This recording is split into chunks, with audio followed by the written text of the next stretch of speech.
Well, it's Saturday, and I did say earlier on in the week that there were so many Canucks-related topics that we had on the chopping block that I was kind of thinking, okay, where do we fit everything? Where do we place all of the puzzle pieces to make a show that can sustain us throughout the next few days? And I said that even though there were so many topics that we could talk about relating to the Vancouver Canucks, that there were some that I wanted to push to a little bit of a later date. This is indeed one of those. I saved this for the weekend because, of course, I did. This is a topic that I really I don't know, man. I don't like talking about this. I don't think this is a good one to talk about, but at the end of the day, it was discussed on Sportsnet.ca, and as a result, I feel it's only our duty, as a channel that covers both Canucks and Canadiens-related things, to go out there and talk about Canucks captain Bo Horvat and whether or not he could get traded to the Montreal Canadiens. This article comes to us from a few days ago, was published by Ryan Dixon on December 20th, 4 potential trade destinations and proposals for Bo Horvat. Now, of course, this isn't an article where Dixon is saying, oh, the Canadiens are interested in Horvat and they want to give the Canucks this. This is just a speculative article going over some different ideas, tossing them around there, and just kind of seeing what the fan sentiment is. We've been talking about Horvat the entire past few months, pretty much, so we kind of don't need to go over the intro that Dixon has in this article. By the way, link is in the description if you want to go ahead and see the other 3 potential ideas, trade proposals, etc. made for Bo. But the very first one linked in the article is the first one we're going to talk about. Before we get to that, though, our goal is to get the juices flowing with some Horvat trade proposals, but to also use Sportsnet's Jason Bukala to peel back the curtain a little bit and give an added layer of insight regarding what things could be at play in a potential Horvat move. Bukala spent 15 years in front offices in Nashville and Florida, and he knows there's more often than meets the eye when it comes to potential mega deals. With that in mind, Bukala offered up 4 teams he believes are viable suitors for Horvat's services should Vancouver, as more and more people expect, pull the trigger before the March 3rd trade deadline and move their pending UFA of a captain. This is the first proposal. The Montreal Canadiens get Bo Horvat, and the Canucks get David Savard, Jayden Struble, Owen Beck, a 2023 conditional first, and a 2024 third. Now, without even reading the article, without talking about what is talked about here, I wanted to go over this idea because that's crazy. Like, it's kind of wild to me, noting the Montreal Canadiens as a potential Bo Horvat trade destination, nevertheless talking about these assets coming back in return. David Savard has dealt with injury issues, and he's been a pretty okay right-handed defenseman. I will say that he would be a significant upgrade over Tyler Myers and Tucker Poolman and all the guys here in Vancouver, but I mean, the guy's 32 years old, making 3.5 AAV till the end of 2025. Sure, that contract isn't terrible, but in acquiring a right-handed defenseman, it would probably be more likely the Canucks are targeting a younger guy rather than somebody who's already 32 years old. But let's proceed with the rest of the proposal here.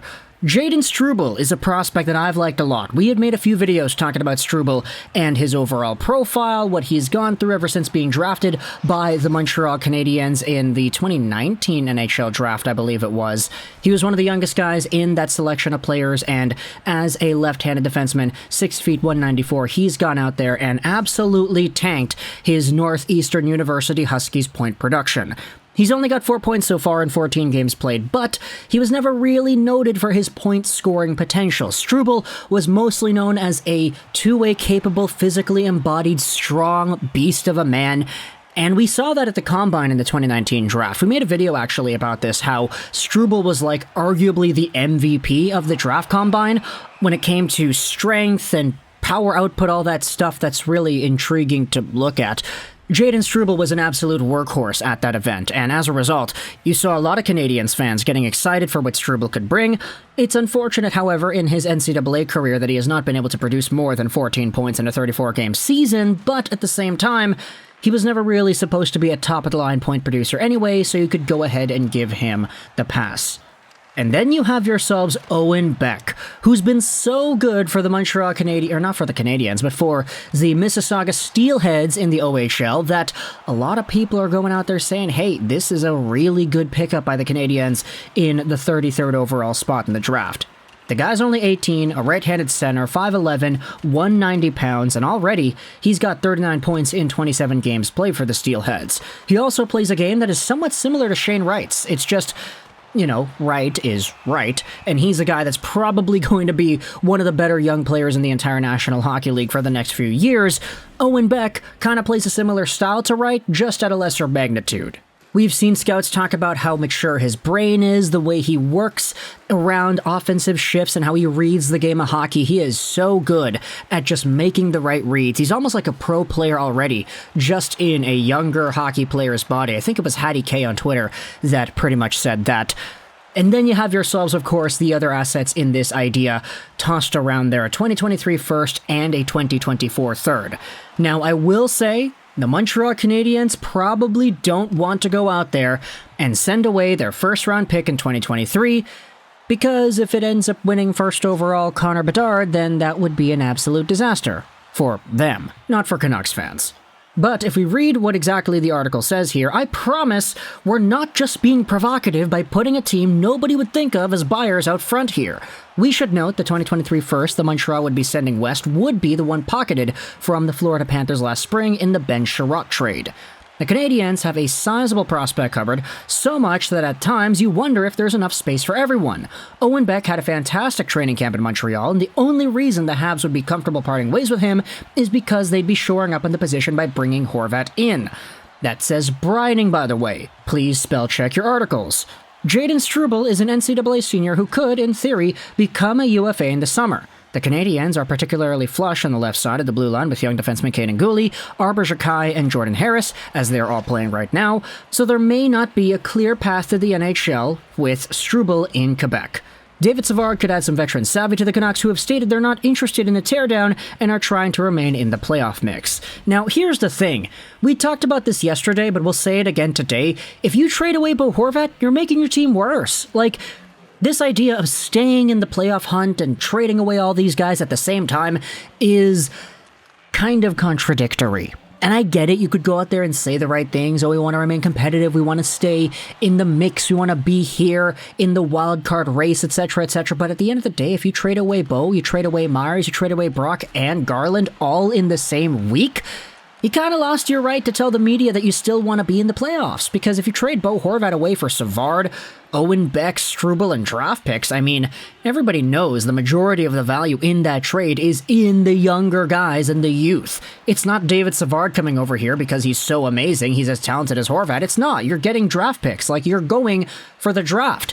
Darren Dreger said the other day that the Canucks are kind of building for that draft, and there's going to be no help coming on this team in the next few months, so we'll see what happens when they trade away guys like Horvat, but this idea of them adding David Savard just to help them out in the now, I don't really know if that's going to be the proper philosophy behind it. Sure, getting David Savard might be a move that improves their team, but they would probably want to go after a younger right side D instead of a guy like Savard. Just my 2 cents. As for why the Canadiens, who would far be more likely to move a pending UFA rather than acquire one, would do a deal of this nature, let's take Bukala's take and read what he has to say. Now, this is where Bukala steps in and talks about at length why the Canadiens would want to do it. I know the Habs don't seem like a natural landing spot, but here's the key I believe changes things. I think Horvat is open to inking an extension with a new team if it's the right fit. Every club we list here is with the idea in mind that Horvat would be open to sticking around. Yes, the Habs are in the midst of a retool, but Horvat is young enough that he could be a player they value both now and 6 or 7 years from now. He fits best as a 2C, and that works great for the Habs to slide him behind Suzuki and move Dach to the wing. And then you have yourselves the draft where the Canadiens' own draft pick is probably going to be high enough to draft any one of the top guys. But if they did make this move and winding up drafting more in the 10 to 15 range, you still feel great about your 1-2 down the middle. As for the trade package, I think Vancouver is interested in players who can help out now or very soon rather than a boatload of pure futures. That said, a first-rounder is a non-negotiable part of the return, and remember, the first Montreal got from Florida last spring presently has no lottery protection. So even if the Habs added top 5 protection, that could still be a desirable pick for Vancouver in a loaded draft. Now, I understand that that's an accurate assessment of how things go, but then again, David Savard's 32. I don't think the Canucks would be going out there and targeting that kind of a guy, but with everything else, I mean, if it's Struble a first, Owen Beck, and maybe some other prospect that's a right-handed D-man, maybe under 23 years old or whatever, maybe that gets me thinking about it. But either way, talk to the comments your thoughts about this idea. I kind of conflicted on it, but at the same time, I understand why it was written about in this Sportsnet piece. Of course, there are also 3 other teams talked about here in this article as to where Horvat could go. But Canucks fans, Habs fans, let me know in the comments all your thoughts about this particular one. Bo Horvat for David Savard, Jayden Struble, Owen Beck, a first and a third. I hope you enjoyed this video.